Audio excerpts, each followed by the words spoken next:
आज हम लोग करने वाले हैं क्लास 8 का पहला अध्याय। नाम है फसल उत्पादन एवं प्रबंधन। आज हम इसके सारे क्वेश्चन आंसर करेंगे। हिंदी मीडियम वाले बच्चों के लिए पूरी वीडियो होने वाली है। तो शुरू करते हैं सीधा क्वेश्चन आंसर से। थोड़ा सा पीछे हल्का सा बैकग्राउंड आएगा क्योंकि रोड का मकान है, तो थोड़ी बहुत आवाज़ आप लोगों को बर्दाश्त करनी पड़ेगी। तो ये है आप लोगों का क्वेश्चन नंबर 1। इसके हम सबका आंसर भी करेंगे सारे के सारे। पहला क्वेश्चन दे रखा है कि उचित शब्द छाँट कर रिक्त स्थानों की पूर्ति कीजिए। शब्द दे रखे हैं तैरने, जल, फसल, पोषक, तैयारी। तो इसे हमें पढ़ के जो है पहले का जो खाली स्थान में जो जगह आएगा इन पांचों में से हमें वो भरना है। सबसे पहले दे रखा है कि एक ही स्थान पर एक ही प्रकार के बड़ी मात्रा में उगाए गए पौधों को क्या कहते हैं। तो इसका सही आंसर हो जाएगा फसल कहते हैं। अगर आप लोगों से सीधा पूछता है क्वेश्चन में कि फसल किसे कहते हैं, उसकी परिभाषा पूछता है कि फसल की परिभाषा लिखिए, तो भी आप ये पूरी लाइन लिख सकते हैं कि एक स्थान पर एक ही प्रकार के बड़ी मात्रा में अगर पौधे उगाए जाते हैं तो उसे फसल कहते हैं। फ़िलहाल हमें सिर्फ सवाल की किताब के क्वेश्चन आंसर करने हैं, तो हम इसे करते हैं। पूछा गया है कि एक ही स्थान पर एक ही प्रकार के उगाए पौधों क्या कहते हैं, तो उसका सही आंसर हो जाएगा फसल। आंसर मैच करते हैं। ये दिए हुए हैं इसके आंसर। एक स्थान पर एक ही प्रकार के बड़ी मात्रा में उगाए गए पौधों को डैश कहते हैं, और का आंसर दे रखा है फसल। आप लोग स्क्रीन पर देख सकते हैं। हम लोग किताब के वजह अगर सीधा यहाँ से क्वेश्चन कर सकते हैं तो ये भी आप लोगों के लिए सही होगा। सारे क्वेश्चन बिल्कुल एक्यूरेट हैं, उनके आंसर भी बिल्कुल सही दे रखे हैं। अगला सवाल है सवाल है फसल उगाने से पहले प्रथम चरण मिट्टी की डैश होती है। तो यहाँ पे आप लोगों को पता होगा कि मिट्टी तैयार की जाती है, तो इसका सही आंसर हो जाएगा मिट्टी की तैयारी होती है। आप लोग का आंसर देख सकते हैं, तैयारी इसका सही आंसर हो जाएगा। गाँव में दे रखा है क्षतिग्रस्त बीज जल की सतह पर डैश लगेंगे। क्षतिग्रस्त का मतलब होता है कि जो किसी तरह से टूट फूट हो गई हो, ख़राब हो गया हो बीज, उसके लिए क्या रखा है कि वो जल की सतह पर डैश लगेंगे। डैश यहाँ पे आएगा तैरने लगेंगे, जो कि तो आप लोग उत्तर में देख सकते हैं गा का सही आंसर तैरने लगेंगे। क्षतिग्रस्त मतलब जो भारी बीज होगा वो नीचे बैठ जाएगा, जो सही होगा। अगर उसमें किसी भी प्रकार के क्षतिग्रस्त यानी किसी भी तरह की टूट फूट होगी तो वो तैरने लगेगा।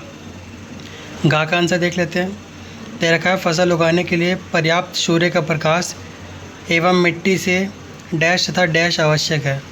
तो इसका सही आंसर हो जाएगा पोषक तथा जल आवश्यक है। अगला सवाल देख लेते हैं। ये क्वेश्चन दिया हुआ है। क्वेश्चन में कहता है कॉलम ए में दिए गए शब्दों का मिलान कॉलम बी से कीजिए। तो कॉलम ए में हमें दे रखा है खरीफ फसल, रबी फसल, रासायनिक उर्वरक, कार्बनिक खाद, और बी में हमें 5 ऑप्शन दे रखे हैं। तो उन 4 के कोई भी 4 मैच करने हैं और एक जो है हमारा छूट जाएगा। तो इसका सही आंसर ये चेक कर लेते हैं। जैसा कि आप लोग स्क्रीन पर देख पा रहे हैं, यहाँ पे दे रखा है कॉलम ए में दिए गए शब्दों का मिलान कॉलम बी से करना है। तो यहाँ पे सबसे पहले दे रखा है खरीफ फसल। तो खरीफ फसल आप लोगों को इन सारे ऑप्शन में ये याद ही होगा कि खरीफ फसल के उदाहरण दिए हुए हैं। ई ऑप्शन में धान एवं मक्का। तो जो हमारा खरीफ फसल है उसे हम लोग क्या करेंगे, धान और मक्का से मैच कर देंगे। ठीक है। अगला सवाल दे रखा है सेकंड में रबी फसल। तो रबी फसल के उदाहरण भी आप लोगों को पता होंगे। रबी फसल में आते हैं हमारे गेहूँ, चना और मटर। तो रबी फसल को उठा के हम लोग गेहूँ, चना और मटर यानी ऑप्शन नंबर डी से मैच कर देंगे। खरीफ फसल था हमारा ऑप्शन नंबर ई, और रबी फसल है हमारा ऑप्शन नंबर डी। तीसरे में दे रखा है रासायनिक उर्वरक। रासायनिक उर्वरक यानी केमिकल पूछे गए हैं। तो 4 ऑप्शन में जो ऑप्शन नंबर बी है, जहाँ पे दे रखा है यूरिया एवं सुपर फॉस्फेट, तो ये क्या होते हैं हमारे, ये रासायनिक उर्वरक होता है। तो इसका आंसर जो है इससे मिला देंगे। इन्हें आप लोगों को आमने सामने मिलाना पड़ेगा लाइनें बनाकर, ना कि आप लोग ए बी सी डी करके लिखेंगे। ठीक है। एक क्वेश्चन दे रखा है कि कार्बनिक खाद। तो कार्बनिक खाद हमारे पास 2 ऑप्शन बचे, एक है मवेशियों का चारा और एक है पशु अपशिष्ट, गोबर एवं पादप अवशेष। तो जो कार्बनिक जो खाद बनती है वो पशुओं का अपशिष्ट होती है। अपशिष्ट मतलब जिसे हम लोग कहते हैं कि एयरट्रिंग में जाके जो निकालते हैं, तो पशु जो है उसे नॉर्मली उसे कहते हैं हम लोग पशुओं का अपशिष्ट है ये। गोबर हो गया या फिर मूत्र हो गया, ये सब क्या होता है, पशु के अपशिष्ट होते हैं। आगे दे भी रखा है कि गोबर और मूत्र या फिर पादपों के अपशिष्ट या फिर जो पौधे में जो बच जाते हैं उन सबको मिला के क्या बनाते हैं हम लोग, कार्बनिक खाद। तो कार्बनिक खाद को मिला देंगे ऑप्शन नंबर सी से। ये हो जाएगा आपका क्वेश्चन नंबर 2 का आंसर। और इसका ए ऑप्शन जो है वो रह जाएगा, वो कहीं से भी मैच नहीं करेगा। साथ ही आप लोगों से एक सवाल पूछा गया है क्वेश्चन नंबर 3 में, कहता है निम्नलिखित के दो उदाहरण दीजिए। जैसा कि हम लोग ऊपर वाले क्वेश्चन में देख चुके हैं पहले ही कि खरीफ फसल का आंसर ई था, धान और मक्का, और रबी फसल का गेहूँ, चना, मटर। तो यहाँ से भी अगर आप लोग समझदार हैं तो इसका आंसर जो है लिख सकते हैं। बाय द वे इसका आंसर देख लेते हैं। यहाँ दिया हुआ है निम्नलिखित के दो उदाहरण दीजिए। तो खरीफ फसल में बोला गया है तो खरीफ फसल का उदाहरण है वही धान एवं मक्का। और अगर रबी फसल में पूछा, जैसे यहाँ पर है रबी फसल, आप लोगों को दिख रहा होगा ये रबी फसल का पूछा गया है, तो रबी फसल का आंसर हो जाएगा गेहूँ एवं चना। ये हो जाएगा आपका क्वेश्चन नंबर 3 का आंसर। अगला सवाल देख लेते हैं, यहीं पे देख लेते हैं हम लोग। अगला सवाल पूछा गया है, निम्नलिखित पर अपने शब्दों में एक पैराग्राफ लिखिए। बुक का सीधा क्वेश्चन है। तो क्वेश्चन 4 दे रखे हैं इसमें। पहला है मिट्टी तैयार करना, दूसरा है बुआई, तीसरा है निराई और चौथा है थ्रेसिंग। तो हमें इन सब पे जो है एक शॉर्ट सा पैराग्राफ लिखना है। मैं वीडियो के सेंटर पर रख देता हूँ ताकि अगर आप लोग लिखना चाहें तो इसे आसानी से लिख सकते हैं। पूरा फुल साइज़ कर लेता हूँ, 1 मिनट रुक जाइए बस। ठीक है, अब आप लोग जो है इसे लिख सकते हैं वीडियो पॉज करके भी। जो क्वेश्चन नंबर 1 था, निम्नलिखित पर पैराग्राफ लिखिए अपने शब्दों में। पहला क्वेश्चन इसका क्या है, मिट्टी तैयार करना। तो मिट्टी तैयार करने का आप लोग पढ़ भी सकते हैं यहाँ से। मिट्टी तैयार करना ये प्रक्रिया फसल उगाने का प्रथम चरण है, यानी सबसे पहला चरण यही होता है मिट्टी तैयार करना। मिट्टी को पलटने एवं पोला बनाने से पौधों की जड़ें गहराई तक जाकर श्वसन करती हैं, यानी सांस ले पाती हैं। आगे दे रखा है कि पोली बनाई हुई मिट्टी में केंचुए और सूक्ष्मजीव को वृद्धि में सहायता मिलती है। आगे दे रखा है तथा ये मिट्टी को अधिक और अधिक पोला कर ह्यूमस बनाते हैं, यानी मिट्टी को और अधिक पोला करके क्या बनते हैं, ह्यूमस बना देते हैं मिट्टी को ही और ज़्यादा पोला करके। क्या उलट करने से जो केंचुए होते हैं वो। इसके अतिरिक्त आगे दे रखा है, इसके अतिरिक्त मिट्टी पलटने से पोषक पदार्थ ऊपर आ जाते हैं जो अच्छी फसल उगाने में अत्यंत महत्वपूर्ण होते हैं।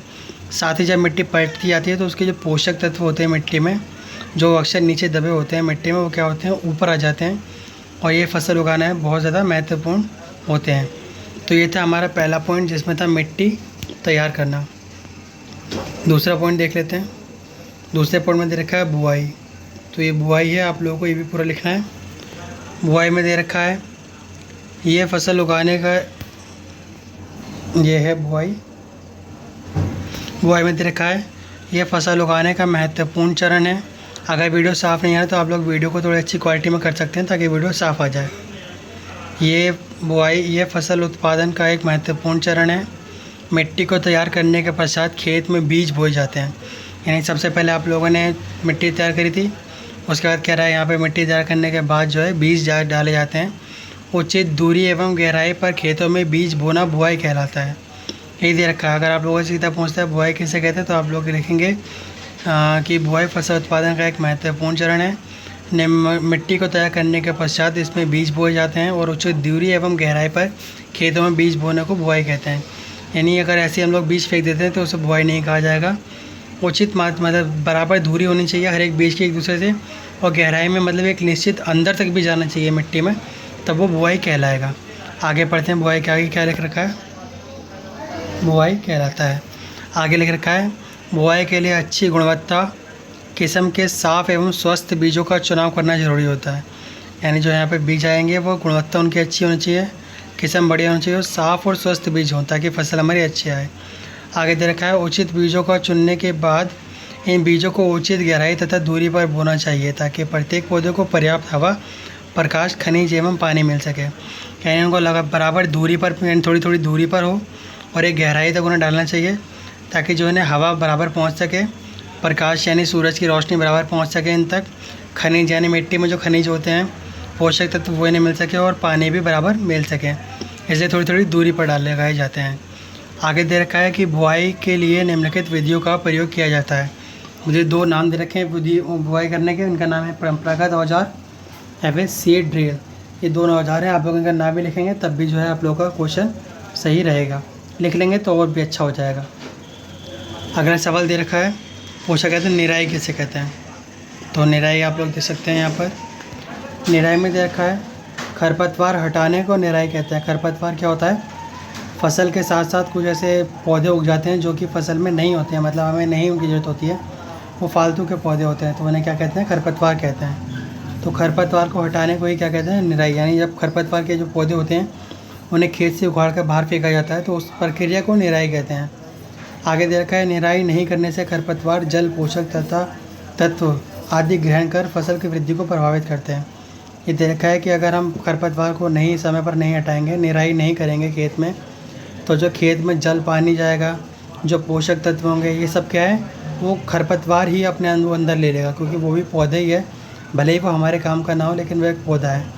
तो सारे पोषक तत्व और जो पानी है वो अपने ऊपर ले लेगा, जो हमारी फसल की वृद्धि है, जो हमारी फसल है उसकी वृद्धि को प्रभावित कर सकता है। इससे हमारी फसल अच्छी नहीं होगी, इसलिए जो है खरपतवार को हटाना होता है, इसे निराई कहते हैं।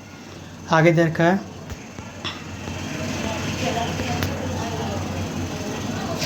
फसल उगाने से पहले खेत जोतने पर धूप के कारण खरपतवार मर जाते हैं। यानी अगर फसल उगाओ उससे पहले अगर जो खेत जोता जाता है, जो धूप पड़ती है बहुत तेज, उससे क्या होता है, खरपतवार मर जाते हैं और मिट्टी में मिल जाते हैं, और मरने के बाद क्या होता है, मिट्टी में मिल जाते हैं। इससे क्या होता है, खरपतवार हटाने का सबसे सही समय फूल एवं बीज बनने से पहले होना चाहिए। यानी जब खरपतवार में फूल आए तो उससे पहले ही वो जो है उसे हटा देना चाहिए। खरपतवार को हाथ, खुरपी आदि की सहायता से हटाया जा सकता है। यानी खरपतवार को अगर आप चाहें तो हाथ से उखाड़ के फेंक सकते हैं या फिर उसे खुरपी से भी हटा सकते हैं। लास्ट पॉइंट जो चौथा पॉइंट था वो आप लोगों का दे रखा है थ्रेसिंग। आप लोग क्वेश्चन में दे सकते हैं, यहाँ पर जो है आखिरी पॉइंट दे रखा है घास, जैसे कहते हैं थ्रेसिंग क्या होता है। तो आइए इसके बारे में पढ़ते हैं, थ्रेसिंग क्या होता है। जैसा कि आप लोग स्क्रीन पर देख पा रहे हैं थ्रेसिंग क्या हो रहा है। थ्रेसिंग खेतों से काटी गई फसलों से बीजे या दाने को भूसे से अलग करने के प्रक्रम को थ्रेसिंग कहते हैं। यानी जो हमारे खेत में जो पौधा खड़ा होता है उसे काट दिया हम लोगों ने, उसके बाद जो अपने काम का बीज होता है या दाना होता है उसे हम लोग अलग करेंगे और जो भूसा बचेगा उसे अलग करेंगे। इस प्रोसेस को, इस प्रक्रम को, जहाँ पे हम अपने काम का बीज अलग करते हैं और भूसा अलग करते हैं, इस प्रोसेस को क्या कहते हैं, थ्रेसिंग कहते हैं। आगे दे रखा है थ्रेसिंग करने के भी कई तरीके होते हैं। जैसे छोटे खेत वाले जो किसान होते हैं वो अनाज के दानों को फटक कर या फिर विनोइंग द्वारा, विनोइंग कहते हैं मतलब दानों को फटकना और उससे उसे अलग करना, ठीक है, उसे क्या कहते हैं, विनोइंग कहते हैं।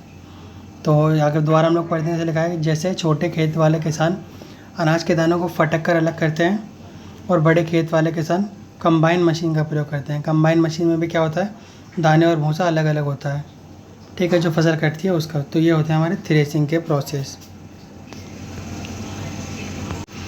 एक क्वेश्चन पूछा गया है कि स्पष्ट कीजिए कि उर्वरक खाद से किस प्रकार भिन्न है। अगर आप लोगों को पता होगा तो उर्वरक और खाद एक ही काम में आते हैं, दोनों ही हमारे पौधों को पोषक तत्व देने में, लेकिन फिर भी दोनों में थोड़ी सी विभिन्नता होती है। तो वही जो इसमें पूछ दिया गया है कि स्पष्ट कीजिए कि उर्वरक खाद से किस प्रकार भिन्न है। तो आइए इसे चेक करते हैं। ये है आप लोगों का क्वेश्चन और उसका आंसर। खाद के बारे में पहले पढ़ते हैं, फिर उर्वरक के बारे में पढ़ेंगे। खाद क्या होता है, खाद एक प्राकृतिक पदार्थ है। खाद जो है वो हमें कुदरत यानी नेचर से मिल जाता है, उसे लिखा है खाद एक प्राकृतिक पदार्थ है। जो गोबर, मानव अवशिष्ट, मानव अवशिष्ट जैसे भैंस गोबर करती है ऐसे मानव जो करता है उसे हम लोग मानव अवशिष्ट कहते हैं। मानव अवशिष्ट एवं पौधों के अवशेष के विघटन से प्राप्त होता है। विघटन का मतलब होता है कि मतलब जब पौधे के जो अवशेष होते हैं ना, जब वो मिट्टी में दब जाते हैं तो गड़ जाते हैं, सड़ जाते हैं बुरी तरह से, उसे हम लोग कहते हैं विघटन। यानी टूट फूट के फिर से जो है कचरा हो गया, बिल्कुल मिट्टी में मिल गए, उसे हम लोग कहते हैं पौधों के अवशेष के विघटन, ठीक है। तो यही दे रखा है कि खाद एक प्राकृतिक पदार्थ है जो गोबर, मानव अवशिष्ट एवं पौधों के अवशेष के विघटन से प्राप्त होता है। आगे दे रखा है कि खाद खेतों में बनाई जाती है, ठीक है। ये 2 पॉइंट हैं जो खाद में और उर्वरक में अलग होते हैं। अगला दे रखा है उर्वरक क्या है। उर्वरक एक अकार्बनिक लवण है। अकार्बनिक का मतलब होता है, सबसे आप लोगों को ये पता होना चाहिए कि कार्बनिक और अकार्बनिक क्या होता है। तो कार्बनिक यानी कार्बन एक हमारा तत्व होता है। जैसे हमारे पूरी दुनिया में लोहा होता है, कोयला होता है, ऐसी कोयला जो होता है वो कार्बन से मिलकर बना होता है। और बहुत सारी चीज़ें हैं उसमें कार्बन होता है, जैसे कि पौधों में होता है, इंसान की बॉडी में भी थोड़ा सा कार्बन पाया जाता है। तो जो उर्वरक होता है ना, वो एक अकार्बनिक लवण है। लवण मतलब होता है कि अम्ल होता है, एक क्षारक होता है और एक लवण होता है। अम्ल, क्षारक, लवण जो है आप लोगों ने 7वीं क्लास में पढ़ा होगा, नहीं पढ़ा होगा तो आने वाले चैप्टर में आप लोगों को दोबारा बता दूंगा। अभी बता दूं, अम्ल होता है जो थोड़ा खट्टे पदार्थ होते हैं उसे कहते हैं, और जो कड़वे होते हैं उन लोग क्षारक कहते हैं। इनकी पहचान भी होती है लिटमस पत्र से, इसे हम लोग चैप्टर में डिटेल में पढ़ेंगे। अभी आप लोग सिर्फ इतना याद रखिए कि जो अम्ल और क्षारक को आपस में मिला देते हैं तो जो नया बनता है उसे हम लोग लवण कहते हैं। लवण एक तरह का केमिकल होता है। तो उर्वरक एक अकार्बनिक लवण है। अकार्बनिक मतलब उसमें कार्बन नहीं होना चाहिए, कार्बनिक लवण मतलब उसमें कार्बन है, और अकार्बनिक मतलब उसमें कार्बन नहीं है। तो उर्वरक क्या है, एक अकार्बनिक लवण है, यानी उसमें कार्बन नहीं है, ऐसा केमिकल है वो। लवण मतलब जो एसिड और बेस यानी अम्ल और क्षारक से मिलकर बना है। दूसरा पॉइंट दे रखा है कि उसका उत्पादन कारखानों में होता है, यानी जो उर्वरक होता है हमारा, इसे हम लोग खेतों में नहीं बना सकते। इसका उत्पादन करने के लिए हमें कहाँ जाना पड़ेगा, कारखानों में ही हम इसे बनाएंगे। और पॉइंट देख लेते हैं, आगे नीचे लिख रखा है खाद के ही पॉइंट है नीचे। तीसरा पॉइंट है खाद में, इसे मिट्टी को प्रचुर मात्रा में ह्यूमस प्राप्त होती है। यानी जो खाद है इससे क्या होता है, मिट्टी को प्रचुर मात्रा में ह्यूमस प्राप्त होती है। ह्यूमस क्या होता है, ह्यूमस वो होती है जिससे जो नमी होती है ना, जिससे कि हमारा पौधा अच्छी तरह से सांस ले सके। जबकि उर्वरक में तीसरा पॉइंट दे रखा है, इससे मिट्टी को ह्यूमस प्राप्त नहीं होती है, इससे मिट्टी को नमी नहीं मिलती जो उर्वरक से। ये सीधा केमिकल होता है और वो आता है और अपना काम कर देता है। चौथा पॉइंट दे रखा है खाद में, इसमें पादप पोषक अपेक्षाकृत कम मात्रा में होते हैं। ये कह रहा है कि जो पादप को जो यानी पौधों को जो पोषक तत्व चाहिए होते हैं ना, वो खाद में थोड़े से कम होते हैं उर्वरक के मुकाबले। तो उसी पॉइंट को दे रखा है चौथे पॉइंट में, इसमें पादप पोषक अपेक्षाकृत कम मात्रा में होते हैं। अपेक्षाकृत मतलब होता है कि हमने जितनी अपेक्षा की है कि हमें पूरा मिल जाएगा, तो उतना नहीं होता है, हमारी अपेक्षा से थोड़ा कम होता है। ठीक है, इसमें पादप पोषक, पादक पोषक यानी जो पौधे के लिए पोषक होते हैं वो पादक पोषक अपेक्षाकृत कम मात्रा में होते हैं। जबकि उर्वरक का चौथा पॉइंट क्या है, इसमें पादप पोषक, यहाँ पे भी जो है पादक नहीं होगा, चौथे पॉइंट में पादप ही होगा। पादप वो कहते हैं पौधों को। तो उर्वरक का चौथा पॉइंट है, इसमें पादप पोषक प्रचुर मात्रा में होते हैं, यानी इसमें जो भी चाहिए होता है पौधों को अपने ग्रोथ के लिए, वो सारी चीज़ें क्या होती हैं, प्रचुर मात्रा में होती हैं। ठीक है, पाँचवा पॉइंट दे रखे हैं, खाद का पाँचवा पॉइंट है, ये पानी में अघुलनशील होने के कारण इनका अवशोषण धीरे धीरे होता है। ये दे रखा है कि खाद जो है ना, ये पानी में घुलता नहीं है जल्दी, तो इसका जो पौधे जो इसे लेते हैं ना, तो उसमें थोड़ा क्या होता है, टाइम लग जाता है। उसको कहते होता है अवशोषण, मतलब पौधों के अंदर जाना, जो शोष करते हैं पौधे, जो इसका शोषण करते हैं पौधे से, खाते पीते हैं अपने पोषक तत्व निकालने के लिए, उसमें थोड़ा टाइम लगता है। कैसा होता है, वो धीरे धीरे होता है। ये पानी में अघुलनशील यानी पानी में जल्दी नहीं घुलता है, इसलिए पौधे इसे लेने में थोड़ा टाइम लग जाता है। अगर ये पानी में जल्दी घुल जाए तो पौधे इसे पानी के संग अंदर ले लेंगे अपने। जबकि उर्वरक का पाँचवा पॉइंट देखा, ये पानी में घुलनशील होने के कारण इनका अवशोषण शीघ्र होता है। यह देखा कि उर्वरक जो होते हैं पानी में घुल जाते हैं, इस वजह से ये इनका अवशोषण क्या होता है, बहुत तेज़ होता है। और ये सेम पॉइंट अगर आप लोगों को ये जानना है कि कहाँ से दिखा रहा है, तो ये आप लोगों की किताब से ही मैं आप लोगों को दिखा देता हूँ। ये आप लोगों की किताब में पेज नंबर 8 पर दे रखा है, सारणी 1.1 उर्वरक एवं खाद में अंतर। तो यही सारा है कि उर्वरक एक मानव निर्मित लवण है। मानव निर्मित कह सकते हैं या फिर अकार्बनिक कह सकते हैं, दोनों ही का एक ही मतलब होता है।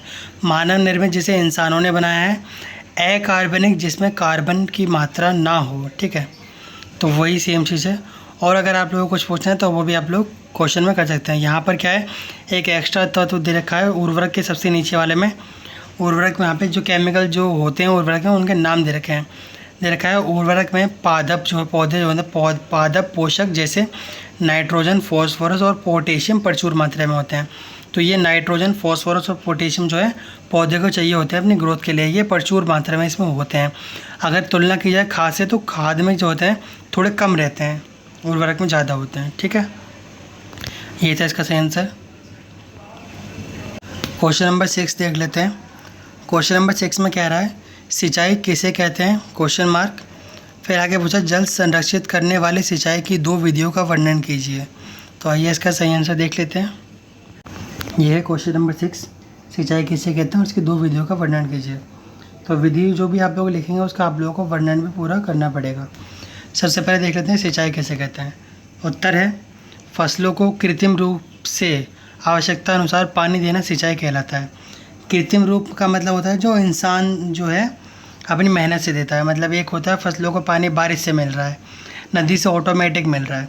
एक होता है कि आदमी नदी में पाइप डाल के नदी में मेड़ बना के जो है खेतों तक लेके आ रहा है, या मोटर से लेके आ रहा है पानी, या ट्यूबवेल से लेके आ रहा है पानी, तो उसे क्या कहते हैं, सिंचाई कहते हैं। यही दे रखा है फसलों को कृत्रिम रूप से, कृत्रिम का मतलब ये होता है जो जिसे इंसान ने किया वो कुदरत से ना हुआ हो, फसलों को कृत्रिम रूप से आवश्यकता अनुसार पानी देना सिंचाई कहलाता है। आगे दे रखा है जीवित रहने के लिए पौधों को जल की आवश्यकता होती है। सिंपल सी बात है, पौधों को लगभग 90% जल होता है। यानी जो एक पौधे का पूरा शरीर होता है उसमें 90% क्या होता है, सिर्फ पानी पानी होता है। फसल की स्वस्थ वृद्धि के लिए मिट्टी की नमी को बनाए रखने की आवश्यकता होती है। यानी अगर फसल को आप लोग चाहते हैं कि वो अच्छी स्वस्थ बने तो मिट्टी में नमी होनी ही चाहिए, मतलब मिट्टी गीली होनी ही चाहिए। आगे दे रखा है जिसके लिए विभिन्न अंतराल पर खेतों में जल देना सिंचाई कहलाता है। जिसकी वजह से क्या है, विभिन्न मतलब थोड़े थोड़े समय में क्या है खेतों में पानी देना पड़ता है। यही हमारा सिंचाई का प्रोसेस है। ठीक है, आगे दे रखा है कि जल संरक्षित करने वाली 2 विधियाँ निम्नलिखित हैं। मैंने ये 2 विधियाँ आगे दे रखा है। अच्छा, यहाँ से एक क्वेश्चन ये बनता है कि सर अगर वो पूछता है कि सिंचाई किसे कहते हैं तो हम क्या लिखें, सिर्फ जो पहली लाइन है आधी वो लिख दें या फिर जो तीसरी लाइन तक जा रहा है वो लिखें। तो ये आप लोगों को डिपेंड करता है। अगर आप लोगों को 1 नंबर में दे रखा है तो आप लोग सिर्फ आधी लाइन जो पहली है वो लिख सकते हैं कि फसलों को कृत्रिम रूप से आवश्यकता अनुसार पानी देना सिंचाई कहलाता है। लेकिन अगर आपसे 2 नंबर तक भी पूछता है तो आप लोगों को 3.5 लाइन इसमें लिखनी पड़ेंगी। मतलब यहाँ तक जो तीसरी लाइन जो आप लोगों को दिखाई दे रही है यहाँ तक जो है आप लोगों को लिखना पड़ेगा कम से कम। अगर वो 3 नंबर या 2 नंबर के सवाल में जो है सिंचाई पूछता है, 5 नंबर में पूछता है तब भी आप लोगों को इतना ही लिखना पड़ेगा। आगे पूछ रहा है 2 विधियाँ बताइए, तो इसका 2 विधियाँ ये है। पहली है छिड़काव तंत्र, मैं नीचे रखता हूँ ताकि आप लोग लिख भी सकें। पहली है छिड़काव तंत्र।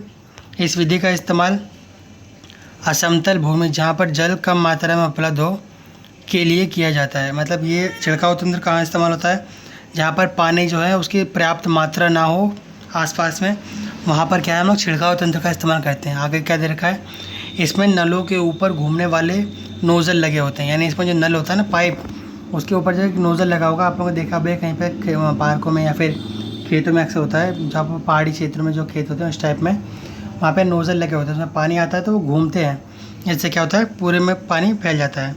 आगे देखा है जब पंप से जल मुख्य पाइप में भेजा जाता है तो वह घूमते हुए नोज़ल से बाहर निकलकर वर्षा की भांति छिड़काव करता है। ये विधि बलुई मिट्टी के लिए अत्यंत उपयुक्त है। तो ये दे रखा है छिड़काव तंत्र में क्या होता है, जब पानी नल से छोड़ते हैं तो नोज़ल जो लगे होते हैं वो घूमने लगते हैं। इससे क्या लगता है कि जो पानी जो छिड़काव हो रहा है वो कैसे हो रहा है, बारिश में होता है इस टाइप से। और अगर बलुई मिट्टी है तो ये उसके लिए बहुत ज़्यादा फ़ायदेमंद होता है। बलुई मिट्टी क्या होता है, मिट्टी कई प्रकार की होती हैं, काली मिट्टी होती है, खादर मिट्टी होती है, उसी वैसी एक होती है बलुई मिट्टी जिसमें हम लोग फसलें उगाते हैं। मिट्टी कितने तरह की होती है ये आप लोगों को 10वीं क्लास में आने के पढ़ने को मिलेगा ज़रूर। आप लोगों को फिलहाल ये याद रखना है कि बलुई मिट्टी में जो छिड़काव तंत्र है बहुत ज़्यादा काम का होता है। एक है ड्रीप तंत्र। ड्रीप तंत्र में क्या होता है, इसमें जल बूंद बूंद करके पौधों पर गिरता है और बेकार नहीं होता। डीप तंत्र में क्या होता है, मतलब इकट्ठा बारिश की तरह नहीं गिरेगा, बूंद बूंद करके गिरेगा सीधा पौधों के पास। ये कम पानी वाले क्षेत्र के लिए एक वरदान है। ये विधि फलदार पौधे, बगीचों आदि को पानी देने का सर्वोत्तम तरीका है। मतलब इस विधि में जो फलदार पौधे होते हैं, बगीचे, मतलब अगर आपको बगीचे में पानी देना है या पौधों में पानी देना है तो उसके लिए बहुत बढ़िया तरीका है, क्योंकि वहाँ पे पेड़ लगे होते दूर दूर, तो बूंद बूंद करके उन्हें पानी मिलता रहेगा, उनका काम भी होता रहेगा, आप लोगों का पानी ज़्यादा वेस्ट नहीं होगा। ठीक है, तो ये थे हमारे सिंचाई किसे कहते हैं और उसकी 2 विधियाँ जो हम लोगों ने डिटेल में डिस्कस कर लिए। अगला सवाल दे रखा है क्वेश्चन नंबर 7 में, यदि गेहूँ को खरीफ ऋतु में उगाया जाता है तो क्या होगा। खरीफ ऋतु कौन सी होती है, जो बरसात के टाइम पे उगते हैं वो, जिसमें धान होता है, मक्का होती है। अब ये पूछ रहा है यदि गेहूँ को खरीफ ऋतु में उगाया जाए तो क्या होगा, चर्चा करनी है। आइए चर्चा करते हैं इस पर, पढ़ते हैं पहले से। इसका सही उत्तर है गेहूँ एक रबी फसल है, बिल्कुल सही। इसे शीत ऋतु में उगाया जाता है। इसे कैसे मौसम में उगाया जाता है, ठंड के मौसम में। खरीफ ऋतु जून से सितंबर तक होती है, जबकि खरीफ कब होती है, जून से सितंबर, यानी बरसात के सीज़न में। इस समय वर्षा काफ़ी अधिक मात्रा में होती है। खरीफ के समय की बात कर रहा है इसलिए इसे वर्षा ऋतु भी कहते हैं। जो खरीफ की ऋतु होती है इसे क्या कहते हैं, वर्षा ऋतु भी कहते हैं। यदि गेहूँ इस समय में उगाया जाता है तो गेहूँ के पौधे अधिक मात्रा में पानी मिलने की वजह से सड़कर ख़राब हो जाएंगे और फसल बर्बाद हो जाएगी। तो ये दे रखा है कि अगर हम लोग गेहूँ को जो है खरीफ ऋतु में उगाते हैं, क्योंकि इस टाइम अधिक वर्षा होती है, तो इसमें पौधों में पानी बहुत ज़्यादा चला जाएगा और इससे जो हमारी गेहूँ की फसल है वो सड़ जाएगी और वो ख़राब हो जाएगी। जबकि गेहूँ धान यानी जो धान और वो होते हैं मक्का, उन्हें ज़्यादा पानी ही चाहिए होता है, लेकिन हम लोग गेहूँ नहीं उगा सकते क्योंकि गेहूँ कैसी है, रबी फसल है और इसमें अगर ज़्यादा पानी चला जाएगा तो ये सड़ कर ख़राब हो जाएगी, इसलिए जो है हम इसे नहीं उगाएंगे। तो ये थी हमारी पूरी चर्चा। क्वेश्चन नंबर 8 दे रखा है, खेत में लगातार फसल उगाने से मिट्टी पर क्या प्रभाव पड़ता है, व्याख्या कीजिए। लगातार का मतलब यहाँ पे दे रखा है कि खेत में जब फसल उगाते हैं किसान, तो बीच बीच में क्या है, कुछ समय के लिए खेतों को छोड़ देते हैं। अगर ये कह रहा है कि वो खेतों को कुछ समय के लिए ना छोड़ें, लगातार फसल उगाते रहें, तो इससे मिट्टी पर क्या प्रभाव पड़ेगा, ये इसकी चर्चा व्याख्या करते हैं इसकी। उत्तर में दे रखा है, खेत में लगातार फसल उगाने से मिट्टी में कुछ पोषक तत्वों की कमी हो जाती है। यानी अगर लगातार फसल उगाते हैं तो कुछ समय के लिए भी नहीं छोड़ते हैं, तो जो मिट्टी के पोषक तत्व हैं वो सारे क्या है, पौधे तो ले लेते हैं, लेकिन जैसे नई फसल उगती है फिर वो मिट्टी में पोषक तत्व होते ही नहीं है, तो लेंगे क्या वो, ठीक है। तो उसकी क्या होती है, पोषक तत्वों की कमी हो जाती है। इससे उसकी उर्वरता भी कम हो जाती है। उर्वरता मतलब जो जहाँ ज़्यादा अच्छी तरह के किस्म के पौधे उगाने की क्षमता होती है उसे उर्वरता कहते हैं। तो मिट्टी की क्या है, उर्वरता भी कम हो जाती है। यही कारण है कि खेत में लगातार फसल नहीं उगानी चाहिए। इसलिए कहते हैं कि खेत में लगातार फसल नहीं उगानी चाहिए और खेत को कुछ समय के लिए परती छोड़ देना चाहिए। परती का मतलब होता है खाली। आप लोग इसे परती को हटा के खाली लिख देंगे तब भी ठीक हो जाएगा, ठीक है। खेत को कुछ समय के लिए खाली छोड़ देना चाहिए। एक अन्य तरीका फसल चक्रण है। एक अन्य तरीका फसल चक्रण में क्या होता है कि हमने पहले एक फसल उगाई तो उसके बाद हम दूसरी किस्म की कोई और फसल लगा लें, तो इससे क्या होता है, जैसे कि हमारे गेहूँ की फसल में नाइट्रोजन केमिकल जो है वो ज़्यादा चाहिए मिट्टी से, तो पौधे क्या नाइट्रोजन ज़्यादा ले लेंगे। अब बाद में जब हम धान लगाएंगे तो उसे दूसरा केमिकल फॉस्फोरस ज़्यादा चाहिए, तो फॉस्फोरस ज़्यादा ले लेगा। मतलब दूसरी अगर हम फसल किस्म बदलते रहेंगे तो अभी उससे क्या है, मिट्टी में जो है उर्वरता बनी रहती है। दोबारा पढ़ते हैं यहाँ से एक बार, इस वाले पॉइंट से एक बार हम लोग दोबारा पढ़ेंगे। यहाँ से जो एक लिखा है, एक अन्य तरीका फसल चक्रण भी है। चक्रण मतलब बदलना बार बार। इसमें किसान एक फसल के बाद दूसरी किस्म की फसल उगाते हैं जिससे मिट्टी में नाइट्रोजन का पुनः पूरण होता रहता है। मतलब ऐसे नाइट्रोजन या फिर जो अन्य हमारे जो इम्पोर्टेंट तत्व होते हैं, केमिकल होते हैं, उनका जो है मिट्टी में पुनः पूरण होता रहता है, ठीक है। ये थी इसकी व्याख्या। एक क्वेश्चन दे रखा है, क्वेश्चन नंबर 9, खरपतवार क्या है, हम उसका नियंत्रण कैसे कर सकते हैं। सिंपल सा क्वेश्चन है, आगे देखते हैं इसको। जैसे मैंने आप लोगों को बताया कि खरपतवार जो है फालतू के पौधे होते हैं जो हमारी फसल के संग उग जाते हैं। इनका नियंत्रण कैसे करते हैं, उखाड़ के फेंक दो, और क्या नियंत्रण होगा। चलो इसे पढ़ते हैं हम लोग। उत्तर दे रखा है, खेत में फसल के साथ कई अवांछित पौधे उग जाते हैं। अवांछित का मतलब होता है वांछित जो हमें चाहिए, अवांछित जो हमें नहीं चाहिए, जो बेकार है, ठीक है। सिंपल दे रखा है, जो बेकार है। खेत में फसल के साथ कई अवांछित पौधे उग जाते हैं। साइड में लिख भी रखा है, बेकार पौधे उग जाते हैं। इन पौधों को खरपतवार कहते हैं। और जो इन पौधे जो उग जाते हैं हमें नहीं चाहिए, इन्हें हम लोग क्या कहते हैं, खरपतवार कहते हैं। इनको निराई के द्वारा हटाना बहुत ज़रूरी होता है। निराई क्या है, निराई जो हम इसे चाहे उखाड़ के फेंकें चाहे खुरपी से निकाल के फेंकें, इस फेंकने को ही हम लोग निराई कहेंगे कि हमें खेत से बाहर करना है। इसे हम लोग क्या कहते हैं, निराई करते हैं हम लोग खेत में। आगे दे रखा है, क्योंकि ये फसल की वृद्धि पर प्रभाव डालते हैं। मैंने आप लोगों को बताया कैसे डालते हैं कि मिट्टी से पोषक तत्व ले लेते हैं और इससे हमारे पौधों को पोषक तत्व नहीं मिल पाते। दोबारा पढ़ते हैं, क्योंकि ये फसल की वृद्धि पर प्रभाव डालते हैं और पशुओं और मनुष्यों के लिए विषैले हो सकते हैं। इनको नियंत्रण करने का तरीका, यानी अगर ये ज़्यादा मात्रा में हो जाए तो अगर कोई पशु इन्हें खा लेता है या फिर इंसान फसल के संग नहीं चले जाते हैं खा लेता है, तो ये विषैले यानी जहरीले भी हो सकते हैं, ठीक है। आगे दे रखा है इनको नियंत्रण करने के तरीके। तो नियंत्रण करने के तरीके पढ़ते हैं। पहला तरीका है, फसल उगाने से पहले खेत जोतकर इसमें खरपतवार पौधे सूख कर मर जाते हैं। यानी फसल जब उगाई जाए तो उससे पहले जो भी छोटे मोटे पौधे उगे हो, खेत की जो जुताई होती है उससे क्या होते हैं, पौधे सारे सूख जाते हैं और मर जाते हैं। पहला पॉइंट तो यह है। दूसरा पॉइंट दे रखा है, फूल एवं बीज बनने से पहले हाथ से खुरपी आदि की सहायता से पौधों को उखाड़ कर, यानी जो उनमें जो फूल और बीज बनता है ना, उससे पहले उन्हें खुरपी से उखाड़ो, हाथ से उखाड़ कर फेंक दो। ये दूसरा तरीका है। एक देखा है, खरपतवार नाशी रसायनों का उपयोग करके, इससे खरपतवार पौधे मर जाते हैं। ये क्या होता है, ये केमिकल होते हैं। इसका नाम, केमिकल का नाम क्या है, खरपतवार नाशी रसायनों। रसायन को ही इंग्लिश में केमिकल कहते हैं। रसायन जो हिंदी में लिखा है इसे इंग्लिश में क्या कहते हैं, केमिकल। अगर वो कहते हैं रासायनिक अभिक्रिया यानी केमिकल रिएक्शन, ठीक है। तो रसायन को भी क्या कहते हैं, केमिकल। खरपतवार नाशी रसायन, यानी खरपतवार का नाश करने वाले जो केमिकल हैं उनका उपयोग करके इससे खरपतवार पौधे क्या होते हैं, मर जाते हैं। तो खेतों पर छिड़कोगे तो जो फालतू के पौधे उगने वाले हैं वो सारे मर जाएंगे।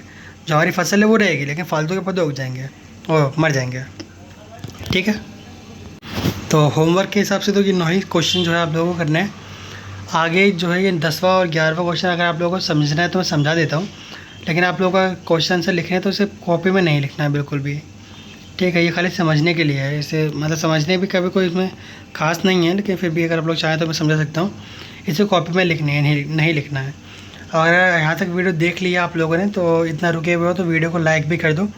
इससे क्या होता है, मतलब आगे जो है मैं 8वीं क्लास की और भी वीडियो बना पाऊँगा, वरना मैं 10वीं 12वीं 11वीं के तो खूब बनाता हूँ। मतलब छोटे बच्चों का मुझे लगता है कि 8वीं क्लास का मतलब सपोर्ट नहीं मिलता है, बच्चे का लाइक करना भूल जाते हैं, सब्सक्राइब नहीं करते हैं। तो ऐसा लगता है कि मतलब बड़े बच्चे जल्दी सब्सक्राइब कर लेते हैं, तो मन करता है कि उनकी वीडियो जल्दी बनाओ। हमारे पास यूट्यूब से लिख के आता है कि ये मतलब जैसा इस वीडियो को हम लोग देखेंगे, इसमें हमारे 10,000 लाइक हैं, उस पर 1 लाख लाइक है, तो उसमें फ़र्क पड़ जाता है। फिर हम लोग जो है ज़्यादा लाइक वाली वीडियो ज़्यादा बनाते हैं। लेकिन फिर भी जो है बच्चों का हमें सिलेबस पूरा करवाना है। आप लोगों को पूरी की पूरी जो किताब है ना, ये हर एक चैप्टर का जो है मैं कोशिश करूँगा कि आप लोगों को क्वेश्चन आंसर इसी चैनल पर मिल जाए, पूरी साइंस की बुक के। और बाकी किताबों के भी अगर आप लोगों को चाहिए तो बिल्कुल कोशिश करेंगे कि सारी की सारी किताबों के जो है आप लोगों को इस चैनल पर मिल जाएंगे। चाहे वो हिंदी हो, मैथ का आप लोग एक सवाल सारे करवाऊँगा मैं, तो उसे अलग से करना है। चाहे वो SST हो, हर किसी के आप लोगों को करने मिलेंगे। क्वेश्चन नंबर 10 में क्या रखा है, सब्सक्राइब कर लो और वीडियो को लाइक कर दो। कमेंट में जो है आप लोग को ये बताना है कि आप लोग भारत के किस राज्य से हैं, दिल्ली से, यूपी से, हरियाणा से, किसी भी राज्य से हो, चाहे मैं उसका नाम ले पाऊँ या ना ले पाऊँ, आप लोगों को नीचे लिख के बताना है कि सर हम इस राज्य से हैं, आपकी वीडियो देख रहे हैं। तो क्वेश्चन नंबर 10 में दे रखा है, निम्नलिखित बॉक्स को सही क्रम में इस प्रकार लगाइए कि गन्ने की फसल उगाने का रेखा चित्र तैयार हो जाए। तो यहाँ पे क्या क्या दे रखा है, फसल को चीनी मिल में भेजना, ये तो सबसे आखिरी वाला काम होता है। सिंचाई मतलब पौधे में पानी डालना, कटाई मतलब जब पौधा बन जाता है उसके बाद कटाई, बुआई होता है मतलब बीज डालना, मिट्टी तैयार करना। तो पौधे का सबसे पहला काम क्या होगा, मिट्टी तैयार करना। खेत की जुताई ये दूसरा काम होगा, खेत की जुताई क्या होगा, दूसरा काम होगा। खाद देना, अब खाद देना या बुआई, इन दोनों में से कोई एक तीसरे नंबर पे होगा, कोई एक चौथे नंबर पे होगा। अगर हम खाद पहले दे देंगे तो ये तीसरा होगा, बुआई चौथा होगा। अगर हम बुआई पहले कर देंगे तो खाद चौथा होगा। आइए देखते हैं सीधा इसका आंसर क्या दे रखा है। तो स्क्रीन पर आप लोग देख सकते हैं, क्वेश्चन यहाँ लिखा हुआ है और नीचे जो है इसका उत्तर दे रखा है। उत्तर में क्या है, सबसे पहले क्या दे रखा है, 5वां पॉइंट मिट्टी तैयार करना। ये आप लोगों को कॉपी में नहीं लिखना है। फिर उसके बाद क्या है, सबसे पहले लोग मिट्टी तैयार कर लेंगे खेत की, फिर खेत की जुताई करेंगे, हल वल चलाएंगे उस पर, फिर बुआई करेंगे, फिर उसमें क्या करें, बीज डालेंगे, और बीज डालने के बाद हम उसमें खाद देंगे, ठीक है। तो ये थोड़ा मैं कन्फ्यूज़ था लेकिन क्लियर हो गया है। पहले बीज डालेंगे, उसके बाद क्या है, उसमें खाद देंगे, खाद देने के बाद उसमें पानी के देंगे, पानी को क्या कहते हैं, सिंचाई करना। और जब हमारी फसल हो जाएगी तो हम उसे कटाई करेंगे और सबसे एंड में फसल को जो है चीनी मिल में भेज देंगे। तो ये हो जाएगा क्वेश्चन नंबर 10 का आप लोगों का सही आंसर। अगला सवाल देख लेते हैं, एंड टू एंड। अगले सवाल में क्या पूछा हुआ है, क्वेश्चन बड़ा सिंपल सा है लेकिन थोड़ा इस तरह से ना कि इसमें खुद भरना पड़ता है। तो यहाँ पे दे रखा है कि नीचे दिए गए संकेतों को सही सहायता से पहेली को पूरा कीजिए। पहले दे रखा है कि ऊपर से नीचे की ओर जाना है और हमें ये लिखना है कि यहाँ पे क्या आएगा।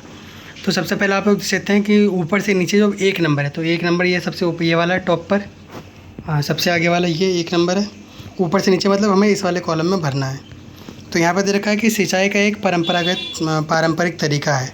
तो क्या तरीका दे रखा है, तो इसका नाम है राहट, ठीक है। जैसा आप लोग आंसर में देख पा रहे हैं, ये इसका आंसर है। क्या नाम है इसका, राहट। ये क्या है, एक पारंपरिक तरीका है सिंचाई करने का, ठीक है। दूसरे में क्या दे रखा है, बड़े पैमाने पर पालतू पशुओं को उचित देखभाल करना, ये वाला आप लोग देख पा रहे हैं, ये वाला बड़े पैमाने पर पशुओं की उचित देखभाल करना, इसे हम लोग कहते हैं पशुपालन। मैच कर लेते हैं क्या पशुपालन ही है। तो इसका सही आंसर जैसा आप लोग देख पा रहे हैं, क्या ये पशुपालन ही है, ठीक है। अगला क्वेश्चन देखते हैं, लिख रखा है फसलों जिन्हें वर्षा ऋतु में बोया जाता है। तो इससे आप लोगों को याद हो गया होगा, फसलें जिन्हें वर्षा ऋतु में बोया जाता है क्या कहते हैं हम लोग, वर्षा ऋतु, यानी पानी में उगेंगी ही वो जो खरीफ फसलें होंगी, ठीक है। तो ये क्या तीसरे नंबर पे है। तो तीसरा नंबर हमारे पास कहाँ पर है, तीसरा नंबर यहाँ पर है। एंड में फा लिख भी रखा है, तो इसका सही आंसर भी क्या हो जाएगा, चेक करते हैं क्या है इसका सही आंसर, खरीफ फसलें, ठीक है। खरीफ इसका क्या हो जाएगा, सही आंसर हो जाएगा। अगला क्वेश्चन दे रखे हैं, छठे पॉइंट में क्या है, ये लिखा हुआ ये रहा, फसल पक जाने के बाद काटना, फसल पक जाए उसके बाद काटना क्या कहते हैं, कटाई कहते हैं इसे। तो ठीक है, तो इसे मैच करते हैं। देखिए यहाँ पे जो है इसमें क्या है, एंड में ई दे रखा है बना हुआ, आप लोग देख पा रहे हैं एंड में ई दे रखा है, तो ये क्या है, काटाई, कटाई।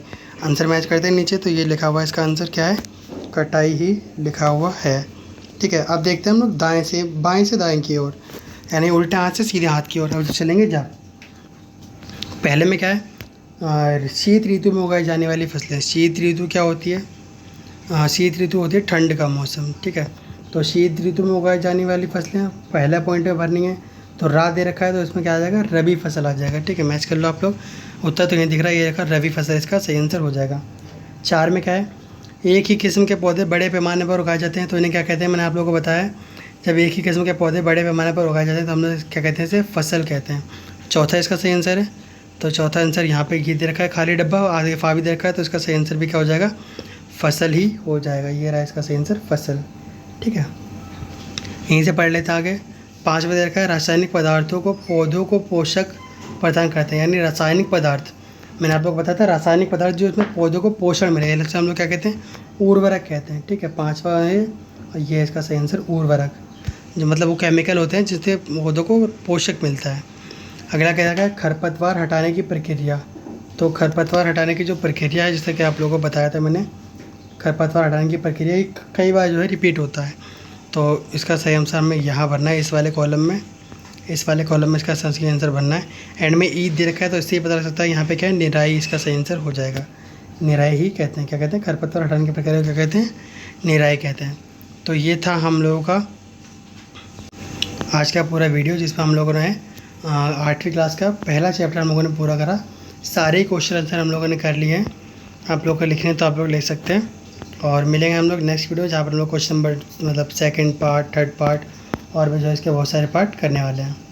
ठीक है, तो ये हमारा जो है पूरा होता है फसल उत्पादन एवं प्रबंधन कंप्लीट।